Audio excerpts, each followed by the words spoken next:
Welcome to the Soulful CXO. I'm your host, Dr. Rebecca Wynn. We are pleased to have with us today Sarah Armstrong-Smith.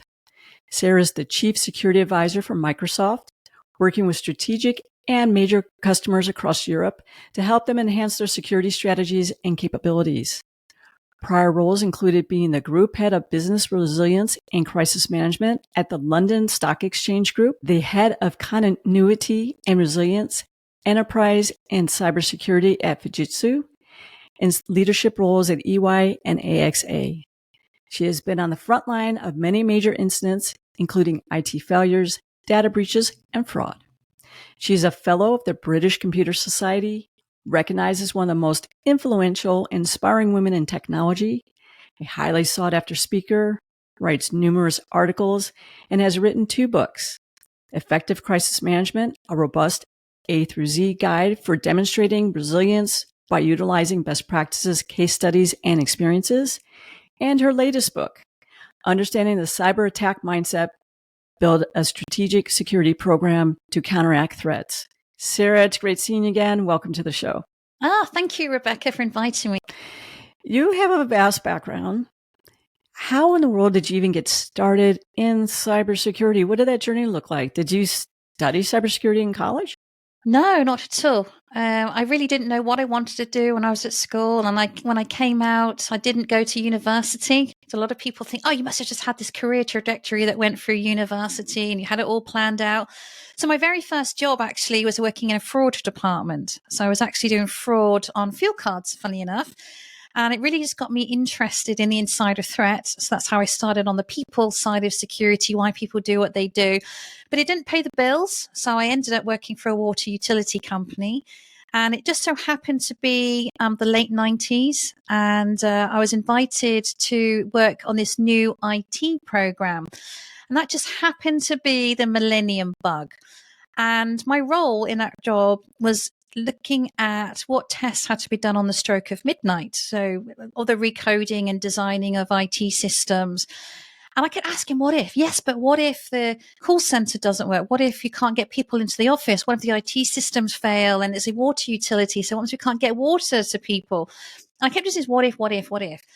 And I didn't realize at the time that was business continuity. It just felt like common sense. When someone said, this is a subject, this is it. This is my career. This is where, and that's kind of where I say I start my career. So even though I'd had a few roles beforehand, this is my kind of line in the sand, if you like. And so my role became about how do I protect the call center? How do I keep it running? Thinking about all the networks, all the services. And the funny thing was, on the stroke of midnight, nothing happened. It's like, was that a waste of money? Was that good planning? And I went on to look at putting plans in place for engineering and laboratories, but I was always drawn back to the IT. I was always interested in that. So in 2001, I joined AXA, financial services company, and my role pivoted from business continuity into disaster recovery. And within a few months of me joining, 9/11 happened. So that was all change again. We'd gone from backup tapes to data replication and it just started speeding up. And I was headhunted in 2005 into EY. My very, very first day on the job, believe it or not, was the 7/7 London bombings. And so I kind of then pivoted from business continuity, disaster recovery into crisis management. And all of a sudden, exec level exercises and all of these things that happened. And in 2007, I joined Fujitsu. And that was my kind of entry point into cybersecurity in essence. And so Fujitsu, they are largest service integrator, lots of hosting contracts. And sometimes companies would outsource their entire IT. My role was to really think about, what are we here to protect? So bringing in all of that business continuity, disaster recovery, crisis management, and bringing it into the cybersecurity world. So I always describe myself as working on the business side of cyber for that very purpose. It's really understanding the people, understanding the crown jewels, and understanding all of that together. And I said, I was at Fujitsu for 12 years, and that kind of multiple incidents, multiple failures, multiple cyber attacks. And then I actually joined Microsoft in 2020. And true to form, with these major incidents that keep following me around everywhere, as I joined Microsoft, we were just going into lockdown. with the global pandemic. So I spent the first 18 months of my career working online on Teams. But that was so interesting. I work across multiple sectors and multiple countries across Europe. So I was kind of working side by side with them when they're pivoting to hybrid working, mass acceleration to the cloud. And all the way through, the attackers were absolutely relentless. We've kind of come out the other side of the pandemic. We then had the Russian invasion of Ukraine. We've seen huge, large-scale cyber attacks. And it's just really kind of pivoted from there. So as I sort of say, I started over 20 years ago, and it's just been this continuous journey, if you like. It's interesting when we talk about instant response, disaster recovery, and business continuity, and in companies, they always want to treat them separately. But I think they all tie in together. And it sounds like you think that way too, or know that way too. How do you recommend companies to take a look at that? 'Cause without business continuity, there is no true enterprise risk management, and there's no true, I would say, long-term recovery from incidents and disaster recovery. How should they be viewing that more holistically to get out of them quicker and actually be able to save your company in a lot of instances? Well, I think the really key thing is that people seem surprised when we have major incidents. So I remember to 9/11, and people talk about black swan events. So these events are so big, of such magnitude, they could never have been predicted. No, I don't believe that. I don't believe in black swan events whatsoever. And actually, one of the things that even when I was a kid, I started reading public inquiry reports. And the first one I got interested in was when I was 12 years old. And it was the public inquiry as a result of Piper Alpha. It's very similar to Deepwater Horizon, big oil rig in the North Sea that exploded, killed people. And the public inquiry report really was very interesting to me that, these are major incidents don't just happen from nowhere. There's always a story. There's always a trajectory. Miss warning signs, reports that have gone wrong. It's all kind of hinges on the culture of the organization.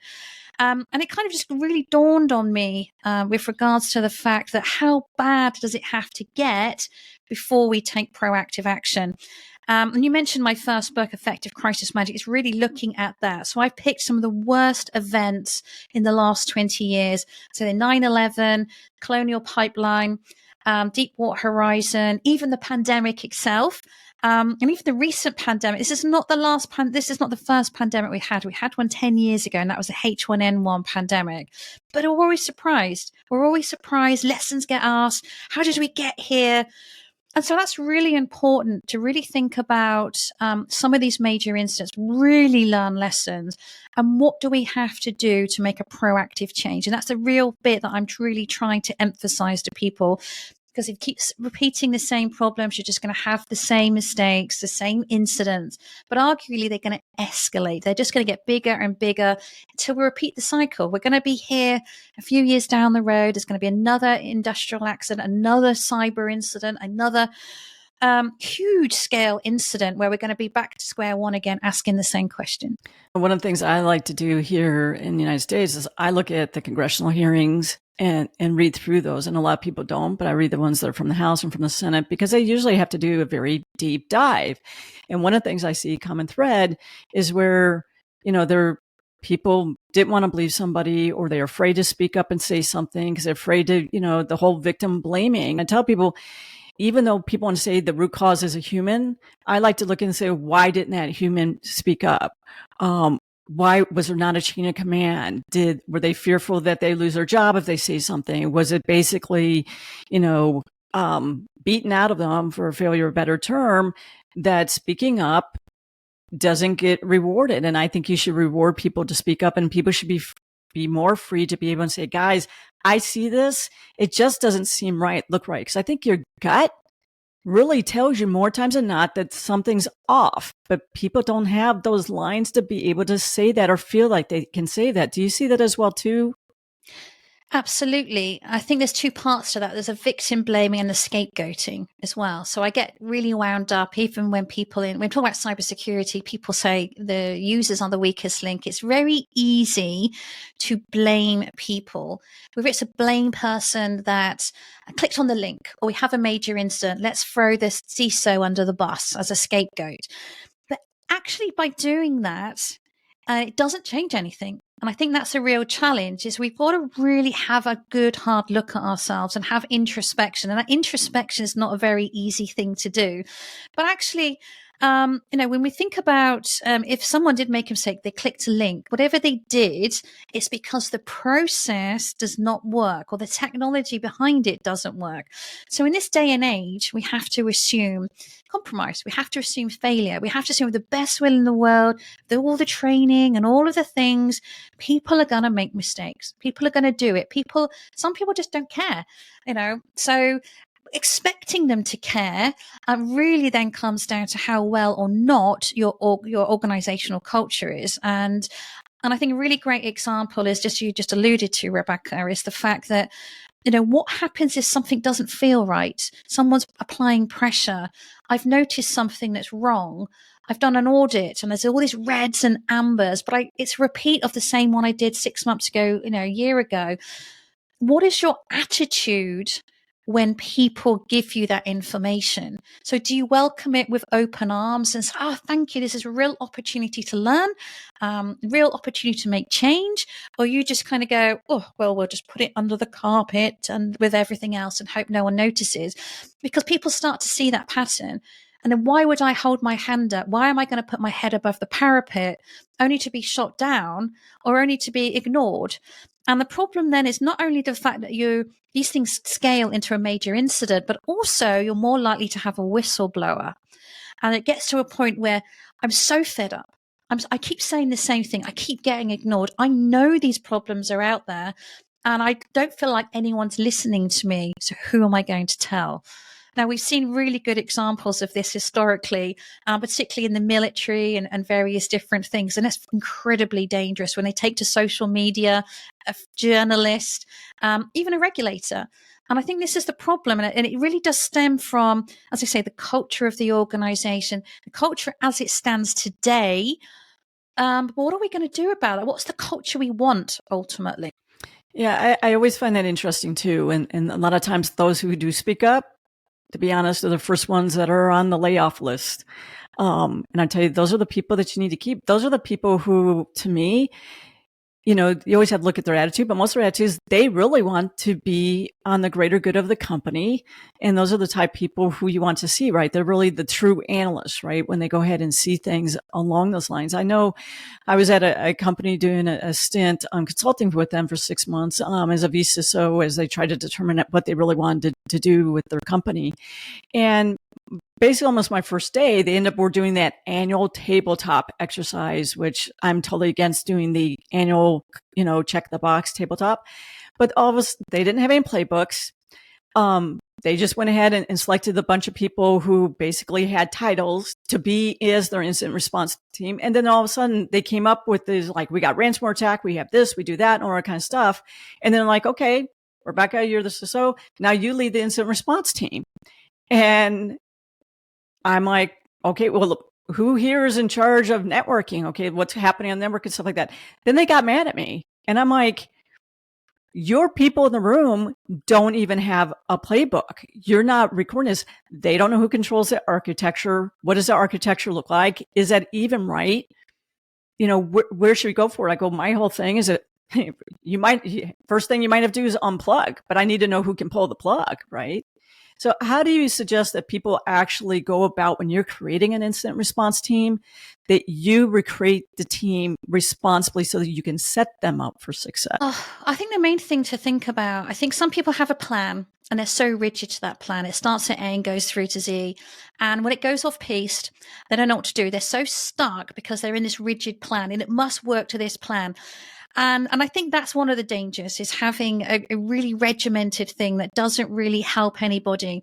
So it has to be a guideline first and foremost. It has to kind of be the real important thing. So the first thing I would say is you have to have people impact above everything first. And I've looked at so many business continuity, crisis management, incident response plan, where the impact to people is like halfway down. You look at the technical impact, the operational impact, financial impact. Now, inadvertently, that says we value profit over people. Now, people, and if I say that to some, it's like, oh, absolutely no way. There's no way that we put profit above people. But when you put financial impact above people, it really does change the mindset. So first and foremost, doesn't matter what incident, it's a cyber attack, fire, flood, the power's gone out, whatever the case may be. I need to know what the people impact, whether that's our employees, whether that's our customers, our partners, whoever the case may be. So that's really important to have that mindset first and foremost. The second thing is to really understand the critical actions that must happen. What I say to people, every action has a chain reaction. And there's a big difference between no action and inaction. Inaction is doing nothing, and no action is a deliberate choice to do nothing. So whatever that is, whatever that action is that needs to happen, do you have the right information available to make that decision? If you don't, how are you going to get it? Because ultimately, you can only make a decision based on what you know at the time. Now, it may be that in hindsight, when you look back, you do a post-incident review, that was absolutely the worst decision you could have made. But again, there's a lot of lessons to be learned there about who has the information. Are they aware of the information? So I'll give you a good example of ransomware attack. One of the key considerations, we're not going to pay. We've got backup tapes. We're going to go to backup tapes. So just saying we're going to go to backup tapes is only part of the equation. So I need to know, what backups have I got? What does it cover? When was the last time it was tested? Is it successful? Does it enable me to do a full rebuild? Because a lot of backup tapes will just be the odd file or the odd system. Can I recover end to end? Are those backups protected? Are they part of the ransom? And so all of these what if, a lot of these questions, I don't want to be figuring those questions out when I have a ransomware attack. The threat actor is all over me, the media's on me, the regulators on me, I've got angry customers. So I need to have done my due diligence in advance. I need to kind of preempt what you're going to need to know, who needs to know, and who is making the decision ultimately. So is this a hierarchical decision? Does it have to go all the way up to the top? Someone makes a decision, it goes all the way back down again. Are we making it by committee? And therefore, who needs to kind of be involved in that? Now, as you said as well, if I take someone out of the equation, they're on holiday, they're on leave, they're sick, who's empowered to make that subsequent decision, and do they understand that? So when we think about those decisions, we're not just thinking about the first decision. We need to know what the knock-on effect is. So if we're going about to cause a chain reaction, not only do I need to know the second action, I also need to know the third and fourth. And that's really important. And there may be some things that cannot start until this other thing has finished. And inadvertently, what we're doing through there, if I understand this, I've done my due diligence, I need to understand the critical path. And that's really key in decision making. So when I'm thinking about, we're on the clock, if I'm going to justify shutting the entirety of internet banking down, for example, the minute I pull the plug, everyone's going to know about it. I'm going to have social media. I'm going to have people who are angry. The regulator's going to know. It's going to be picked up by the media. So I then have to have all of my ducks in a row with, am I prepared? Have I got all of that into play? Because once you've made the decision, it's very hard to take it back. You've started on this trajectory, you've started on this plan. And so the actual pre-planning, as you were sort of saying, Rebecca, as well, having those exercises and taking people out of their comfort zone and kind of throwing some of these weird and wonderful things at them. Because what I can definitely tell you from that experience is whatever you've planned for is never the incident that actually happens. It's going to go so off piece that you're probably going to be relying on your plan B, C, whatever the case. And so we're going to have to kind of think about all of those different things combined and make sure that people are confident in their ability, and they're empowered to make the decisions, ask the questions, and don't just kind of go to this rigid plan, as I said. Yeah, we see that quite a bit. And the one thing that always gets me with we see a lot of startups, middle-sized companies, is not even knowing your security architecture. It's hard to protect what you don't know. And I tell people, if you don't know your architecture, what port protocol services are open, what should be allowed in your network, outside your network, it's really hard to literally even start on that plan. And I see people put that off regularly. Is that what you see too? What would be like the top 3 things that you think companies really need to have in place so you can be better prepared for this instance to even know who to even call, right? Exactly. And I think there are so many lessons learned from other organizations who have been through this. And I think it's easy to kind of say, oh, why would they attack me? The answer is, why wouldn't they attack you?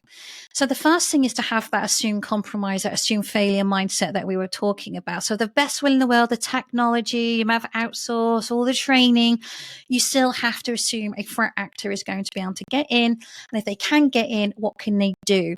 So I always talk about if I break it down to its lowest denominator, the strategy is really simple. No matter what company, what size, what sector, the strategy is stop the access in and the exit out. So when I talk about the access in, it's that really every entry point into the organization, and then really understanding the vulnerabilities of any of those access points. And then kind of being quite open and transparent about where's the priority, where do I need to kind of have my investment. Now, that priority and investment will be determined by the other thing, which is the data. The exit out is, how do I think about stopping the data exfiltration? And that comes back to what we were talking about, the critical data, the sensitive data, the crown jewels. And it's really about understanding your business inside out as well as outside in.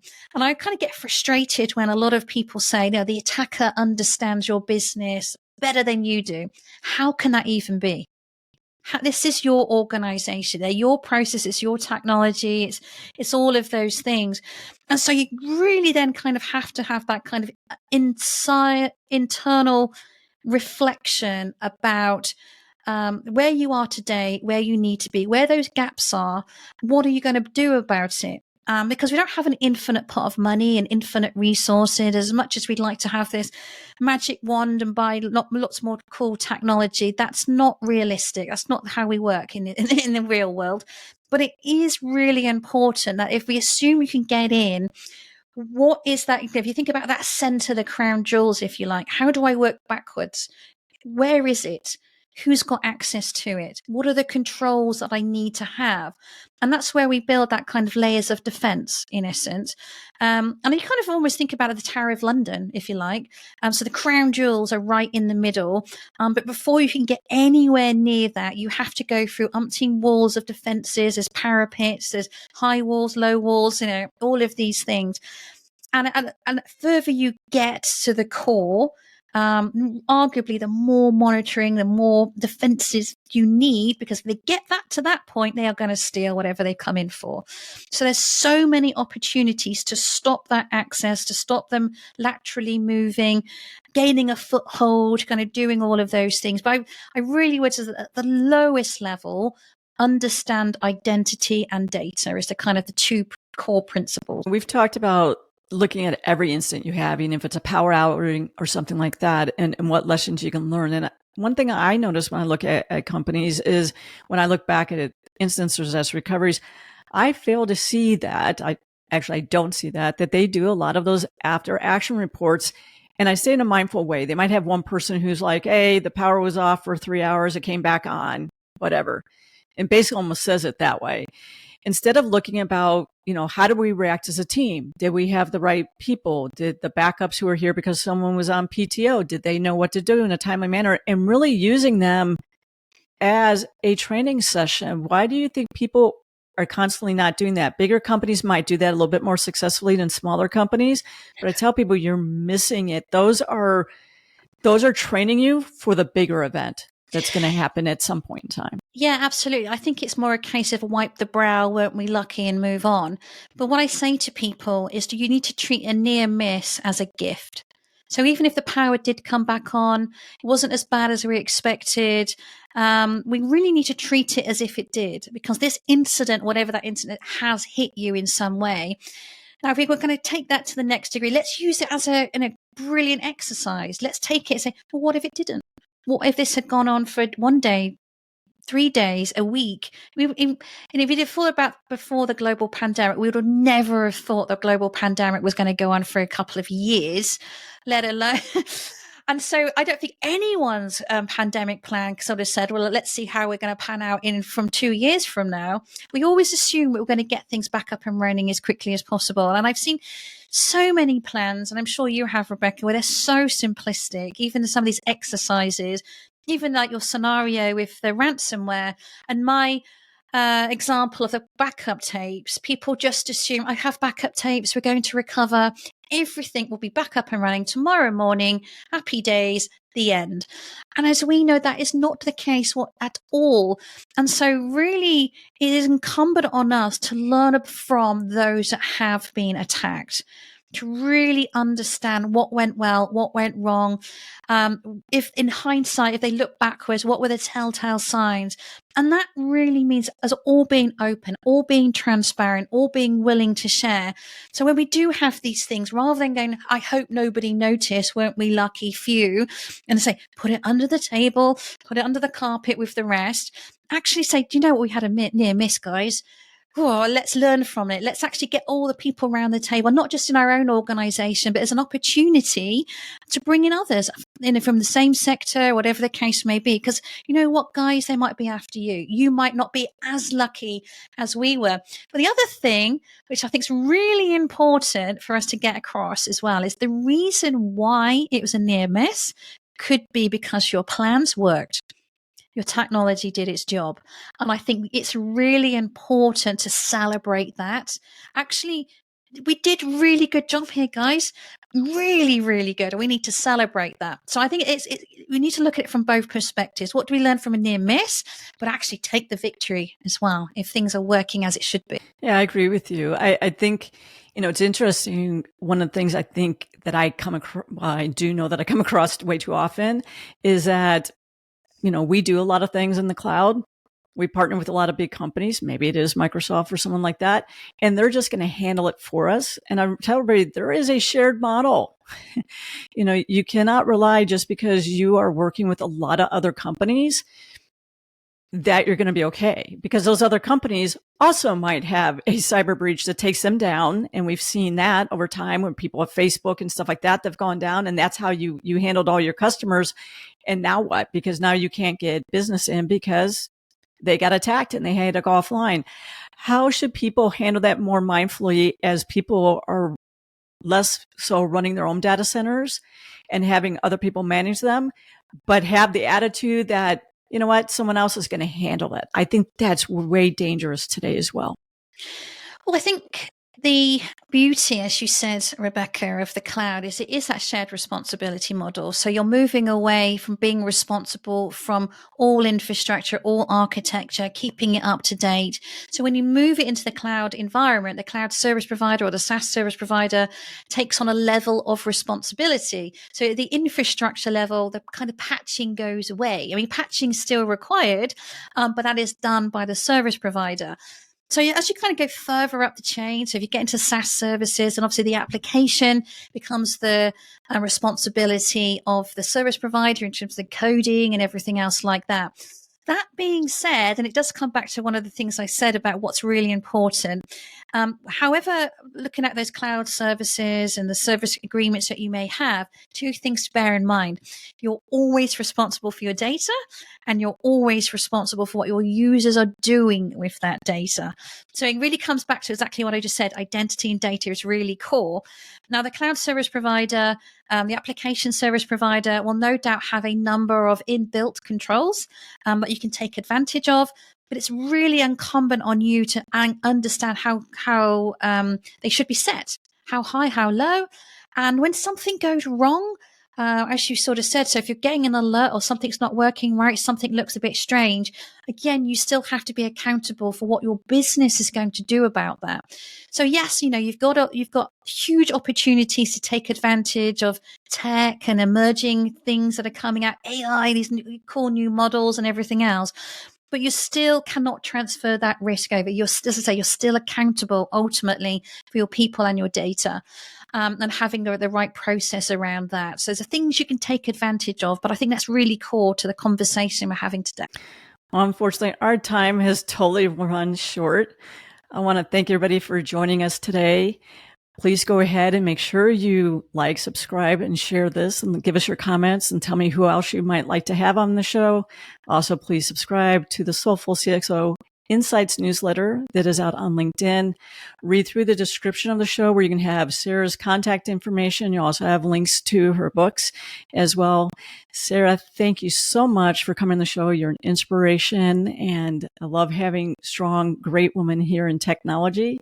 And thank you for being a role model for all of us women. That's been an absolute pleasure. Thank you, Rebecca.